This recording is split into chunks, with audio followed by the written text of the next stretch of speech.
नमस्कार दोस्तों, प्यारे बच्चों। आज हम एक बार फिर आपके सामने उपस्थित हुए हैं। मैं प्रदीप शर्मा श्री सिद्धि विनायक एजुकेशन ट्रस्ट की स्टडी क्लास में आपका स्वागत करता हूं। पिछली वीडियो में हमने क्रिया के बारे में पढ़ा था, सहकर्मक और अकर्मक के बारे में। आज हम उस समय मैंने ये भी आपको बताया था कि सहकर्मक और अकर्मक की पहचान किस प्रकार होगी, यानी कि मैंने आपको क्या के आधार पर मैंने आपको बता दिया था कि क्या लगाने पर कर्ता और क्रिया के साथ जब हम क्या लगाएंगे या क्या लगा के प्रश्न करेंगे तो अगर उत्तर आएगा तो वो सहकर्मक क्रिया होगी और यदि उत्तर नहीं आएगा तो वो अकर्मक क्रिया होगी। लेकिन अब हम आज इसके बारे में कुछ और जानेंगे भी, और किस किस से हम पता लगा सकते हैं भी कौन सी सहकर्मक क्रिया होगी और कौन सी अकर्मक क्रिया होगी। तो देखो, मैं कह दूं राम चलता है, राम चलता है। एक वाक्य में लिख लूं मोहन पुस्तक पढ़ता है, पुस्तक पढ़ता है। और एक वाक्य लिख लूं मैं राहुल तेज चलता है। ये तीन वाक्य मैंने लिखे हैं। पहला जो वाक्य है राम चलता है, देखो मैंने आपको इसकी संरचना बताई थी वाक्य की, कर्ता, कर्म और क्रिया। यानी कि यदि वाक्य में कर्ता और क्रिया के साथ कर्म हो तो वो सहकर्मक क्रिया होगी, और यदि वाक्य में कर्ता और क्रिया के साथ कर्म नहीं होगा तो वो अकर्मक क्रिया होगी। तो देखो, ये जो राम है ये क्या वाक्य का कर्ता है, वाक्य का क्या है कर्ता है, और चलता क्या है क्रिया है। तो इसके अंदर कर्म तो है ही नहीं, इसके अंदर कर्म तो क्या है ही नहीं। तो ये क्या कौन सी क्रिया होगी अकर्मक क्रिया होगी। कौन सी क्रिया होगी अकर्मक क्रिया होगी, ठीक है ना। उसके बाद दूसरा वाक्य है मोहन पुस्तक पढ़ता है।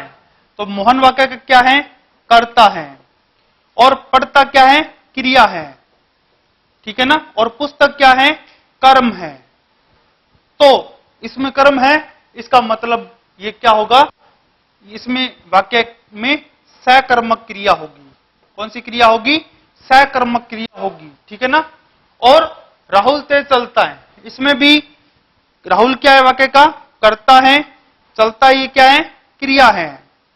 और जो तेज है ये वाक्य का क्या है, आपके अनुसार कर्म होगा ना, क्या होगा कर्म होगा, लेकिन ये कर्म नहीं है।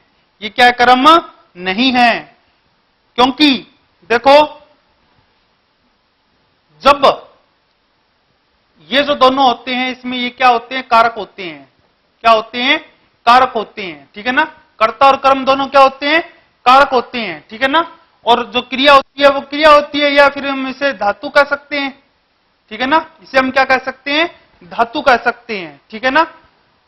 जो ये कर्ता और कर्म है ये दोनों क्या होने जरूरी है, ये दोनों या तो संज्ञा शब्द होने चाहिए या फिर सर्वनाम शब्द होने चाहिए, ठीक है ना।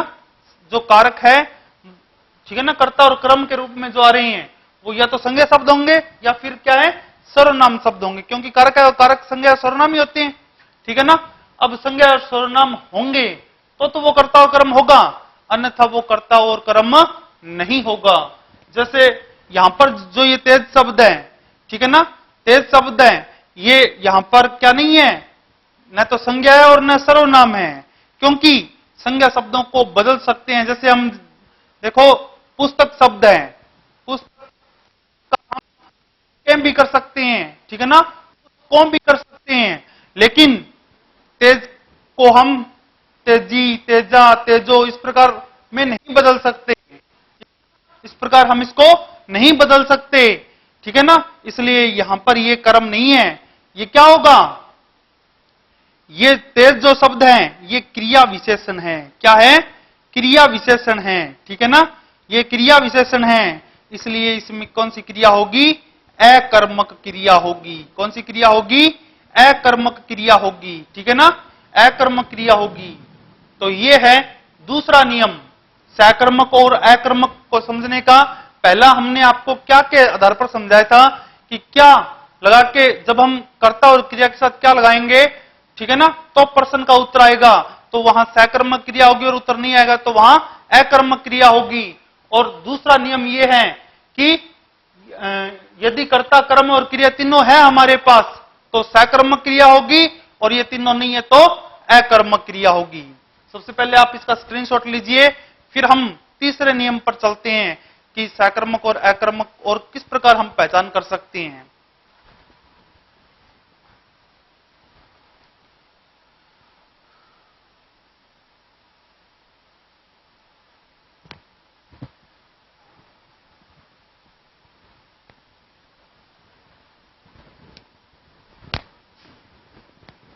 अब हम तीसरा नियम पढ़ते हैं काल के आधार पर। ठीक है ना, जब कोई वाक्य का काल परिवर्तित करते हैं, जैसे मैं लिखूं राम पुस्तक पढ़ता है, राम पुस्तक पढ़ता है, ये कौन से काल का है? ये है सामान्य वर्तमान काल। कौन से काल का है? सामान्य वर्तमान काल का वाक्य है। ठीक है ना, इसको हम सामान्य भूतकाल का बनाएंगे, जैसे राम ने पुस्तक पढ़ी, राम ने पुस्तक पढ़ी कहने का मतलब है यदि हम कर्ता के साथ ने का प्रयोग करते हैं, ठीक है ना, कर्ता के साथ ने का प्रयोग करते हैं, तो यदि वाक्य शुद्ध बनता है, ठीक है ना, शुद्ध बनता है, तो वहां पर क्या होगी? सकर्मक क्रिया होगी। जैसे ये मैंने सामान्य भूतकाल का बना दिया, ठीक है ना, तो यहां पर कौन सी क्रिया होगी? सकर्मक क्रिया होगी। कौन सी क्रिया होगी? सकर्मक क्रिया होगी। यानी कि ने का प्रयोग जिस वाक्य में हम कर सकते हैं वहां पर सकर्मक क्रिया होगी। अब यदि मैं लिख दूं राम चलता है, राम चलता है, यह वाक्य भी किसका है? सामान्य वर्तमान काल का है, सामान्य वर्तमान काल का है। ठीक है ना, सामान्य वर्तमान काल का है। ठीक है, अब इसको जब मैं सामान्य भूतकाल में बदलूंगा तो देखो राम ने चला या राम ने चलता था, क्या ये चेंज हो रहा है? क्या बदल रहा है? क्या नहीं बदल रहा? बदल सकते हैं क्या इसको? हम नहीं बदल सकते। ठीक है ना, कि राम नहीं चलता था, ये दोनों वाक्य क्या है? अशुद्ध है। ठीक है ना, अशुद्ध है। हम इसमें ने का प्रयोग नहीं कर सकते, हम इसमें ने का प्रयोग नहीं कर सकते। ठीक है ना, इसको हम ऐसे कह सकते हैं राम चलता था, लेकिन ने का प्रयोग इसमें नहीं होगा। राम चलता था ये बन जाएगा, राम चला या राम चलता था ये वाक्य बन जाएगा। ठीक है ना, राम चला ये बन जाएगा, राम चलता था ये बन जाएगा, लेकिन ये वाक्य नहीं बनेंगे, ये वाक्य नहीं बनेंगे। ये दोनों सही है, ठीक है ना, लेकिन ये वाक्य नहीं बनेंगे, ने का प्रयोग है वो इनके साथ नहीं होगा। तो अगर ऐसा बनाते हैं तो ये वाक्य क्या होते हैं? अशुद्ध होते हैं। ठीक है ना, जब हम कोई भी काल के वाक्य में, इनके सामान्य वर्तमान काल के वाक्य में ने का प्रयोग करते हैं और इनके उसको बदल सकते हैं तो वहां पर सकर्मक क्रिया होगी। अगर नहीं बदल सकते हैं उसको तो वहां पर, या ने का प्रयोग हम नहीं कर सकते हैं तो वहां पर कौन सी होगी? अकर्मक क्रिया होगी। तो इन वाक्यों में कौन सी क्रिया होगी? अकर्मक क्रिया होगी। कौन सी क्रिया होगी? अकर्मक क्रिया होगी। ठीक है ना, समझ में आ गया? तो इसका स्क्रीनशॉट लीजिए, फिर हम आगे बढ़ते हैं इसके अंतिम नियम पर।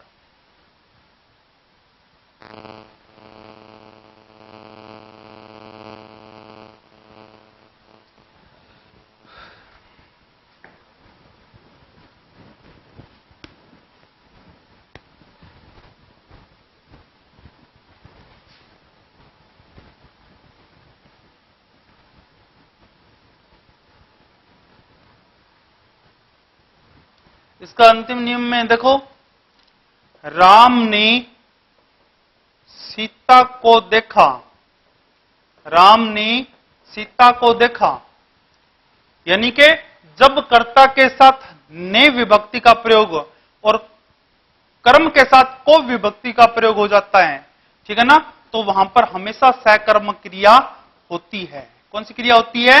सकर्म क्रिया होती है, क्योंकि इसको देखने की आवश्यकता ही नहीं है, ठीक है ना, क्योंकि कर्ता का विभक्ति चिन्ह होता है ने, ठीक है ना, और कर्म का जो विभक्ति चिन्ह होता है वो होता है को, ठीक है ना। जब को आ जाए इसका मतलब कर्म जरूर होगा, ठीक है ना, और जहां कर्म होगा वहां पर कौन सी क्रिया होगी? सकर्मक क्रिया होगी। आया समझ में? तो ये थे सकर्मक और अकर्मक के नियम, ठीक है ना। सकर्मक और अकर्मक के को समझने के नियम थे ये। अब हम आगे बढ़ते हैं। सबसे पहले आप इसका स्क्रीनशॉट ले लीजिए।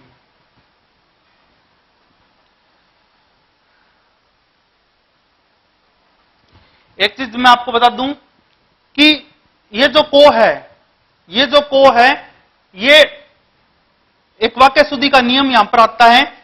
वाक्य शुद्धि का नियम कि जब कर्म के साथ को आता है, ठीक है ना, तो वो कर्म क्या होना चाहिए? कर्म होना चाहिए सजीव। यदि सजीव कर्म के साथ को आता है, ठीक है ना, तो वहां पर को आएगा। सजीव कर्म के साथ को हमेशा लगता है, निर्जीव के साथ को नहीं लगता, ठीक है ना, निर्जीव के साथ को नहीं लगता। जैसे मैं लिख दूं राम ने पुस्तक पढ़ी, राम ने पुस्तक पढ़ी, जैसे मैं यहां लिखूं राम ने पुस्तक को पढ़ा, को नहीं लगेगा। क्यों नहीं लगेगा? क्योंकि ये जो कर्म है ये क्या है? निर्जीव है। ये क्या है? निर्जीव है, ठीक है ना, और निर्जीव के कारण यहां पर को नहीं लगेगा।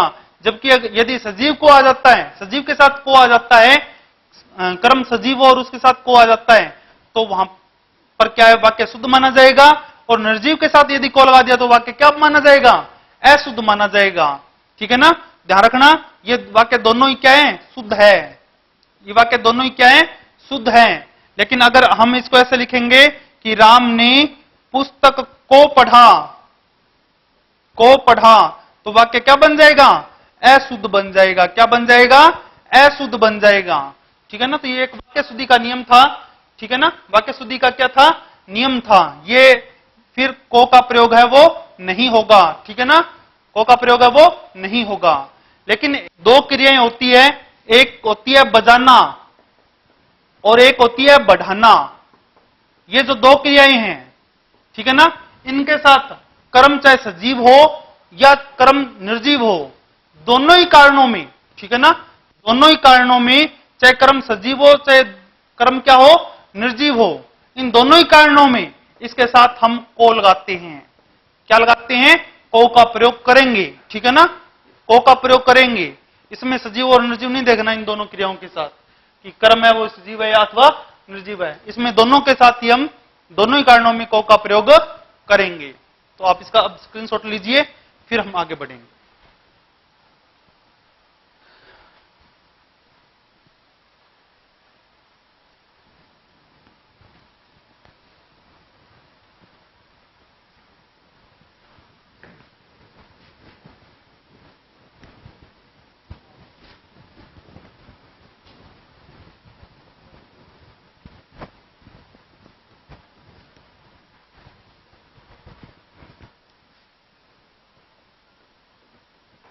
अब देखो, सकर्मक क्रिया के दो भेद होते हैं। कितने भेद होते हैं? दो भेद होते हैं। पहला है एक कर्मक क्रिया, एक कर्मक क्रिया, और दूसरा है द्विकर्मक क्रिया, द्विकर्मक क्रिया, ठीक है ना। एक तो होता है एक कर्मक क्रिया और एक होता है द्विकर्मक क्रिया। एक कर्मक क्रिया में एक कर्म होता है, जबकि द्विकर्मक क्रिया में कितने कर्म होते हैं? दो कर्म होते हैं, ठीक है ना। इसमें एक कर्म होता है, तो इसमें कितने कर्म होते हैं? दो कर्म होते हैं। जैसे एक कर्म क्रिया के एग्जांपल में लिख रहा हूं, जैसे अध्यापक अध्यापक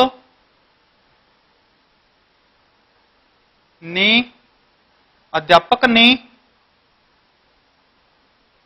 पुस्तक पढ़ी।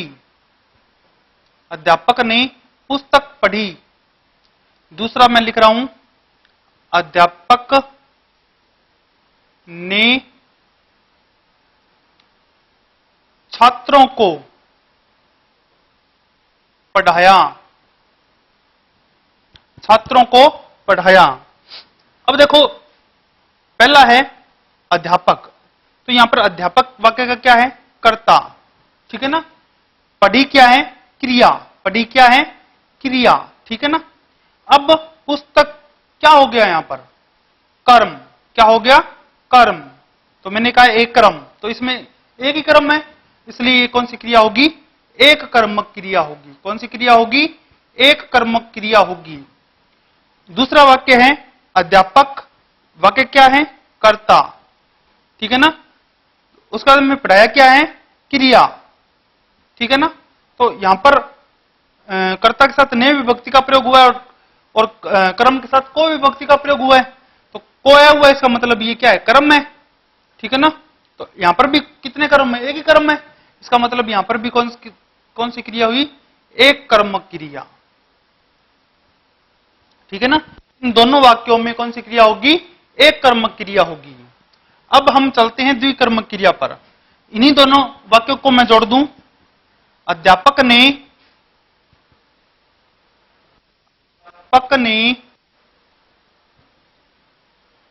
छात्रों को पुस्तक। अध्यापक ने छात्रों को पुस्तक पढ़ाई। तो देखो भी, यहां पर ये कर्ता हो गया, ठीक है ना। ये को आया हुआ है, इसलिए क्या हो गया? कर्म हो गया। क्या पढ़ाई? पुस्तक पढ़ाई। तो ये भी क्या हो गया? कर्म हो गया, और ये क्या होगी? क्रिया हो गई। द्विकर्म क्रिया की पहचान देखो, जब हम क्रिया से क्या लगा के प्रश्न पूछेंगे? क्या पढ़ाई? तो पुस्तक पढ़ाई, तो ये कर्म है, ठीक है ना। और इसके साथ को का प्रयोग हुआ है, इनके कर्म की का विभक्ति चिन्ह आया हुआ है, इसका मतलब ये भी छात्रों भी क्या है? कर्म है। तो यहां पर कितने कर्म हो गए? दो कर्म हो गए। तो इसका मतलब ये कौन सी क्रिया हो गई? द्विकर्मक। कौन सी क्रिया हो गई? द्विकर्मक क्रिया हो गई, ठीक है ना। जैसे मैं कह दूं, राम ने लक्ष्मण को खिलौना दिया। राम ने लक्ष्मण को क्या दिया? खिलौना दिया, ठीक है ना। राम ने लक्ष्मण को क्या दिया? खिलौना दिया। तो यहां पर भी देखो, क्या दिया? खिलौना दिया। तो ये क्या है? कर्म है, ठीक है ना। उसके बाद में को का प्रयोग हुआ है, इसका मतलब ये भी क्या है? कर्म है, ठीक है ना। ठीक है ना, ये कर्ता है वाक्य का, और ये क्या है? क्रिया है वाक्य की, ठीक है ना। इसमें भी कितने कर्म है? दो कर्म है। इसका मतलब ये कौन सी क्रिया हो गई? द्विकर्मक क्रिया हो गई। आया समझ में? सबसे पहले आप इसका स्क्रीनशॉट लीजिए, फिर हम आगे बढ़ते हैं।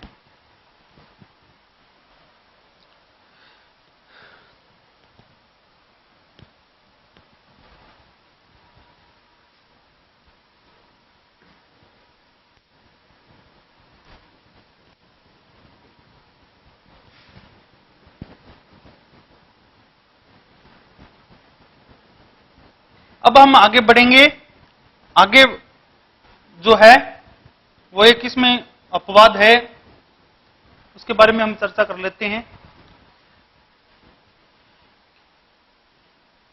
देखो, जो वाक्य इस प्रकार आ जाए कि राम ने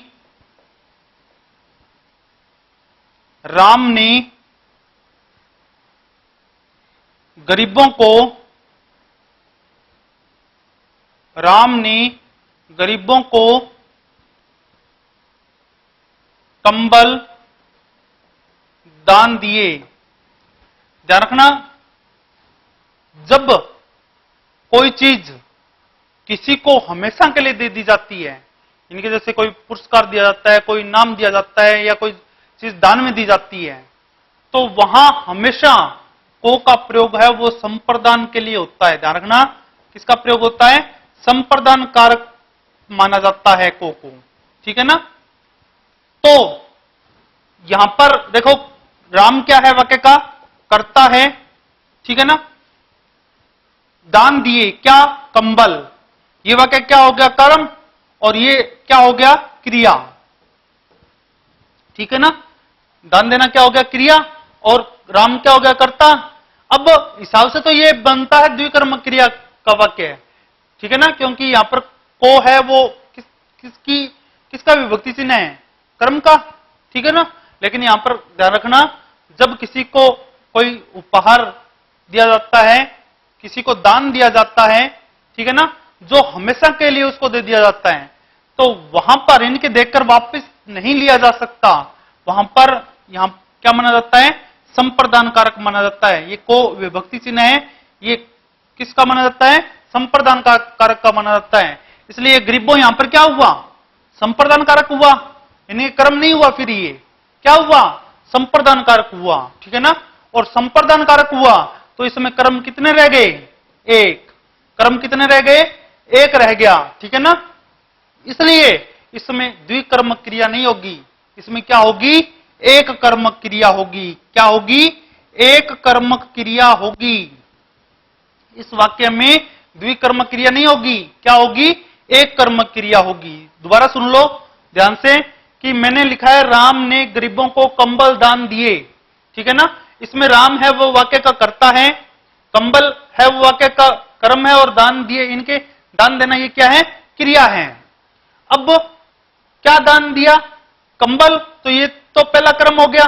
और उसके बाद में जो गरीबों को यहां पर लिखा हुआ है, तो यहां पर दूसरा कर्म माना जाता है, क्योंकि कर्म कारक की विभक्ति चिन्ह होता है को। लेकिन ध्यान रखना, जब कोई चीज हमेशा के लिए किसी को दे दी जाती है, चाहे वो पुरस्कार स्वरूप हो, चाहे दान स्वरूप हो, ठीक है ना, चाहे इनाम के रूप में हो, ठीक है ना, तो वो वहां पर फिर कर्म कारक का विभक्ति चिन्ह नहीं माना जाता को वहां पर माना जाता है संप्रदान कारक। ठीक है ना? इसलिए यहां पर जो गरीबों हैं ये क्या है? संप्रदान कारक है। ठीक है ना? क्योंकि गरीबों को कंबल दान दे रहे तो वो लेने के लिए थोड़ी दे रहे हैं, हमेशा के लिए दे रहे हैं, इसलिए यहां पर संप्रदान कारक होगा, ये गरीबों को शब्द है। ठीक है? इसलिए यहां पर कर्म रह गया एक, इसलिए यहां पर कौन सी क्रिया हो गई? एक कर्म क्रिया हो गई। समझ में आया? सबसे पहले आप इसका स्क्रीनशॉट लीजिए, और इसी के साथ हमारा कर्म के आधार पर जो क्रिया के भेद है वो कंप्लीट हो गए हैं।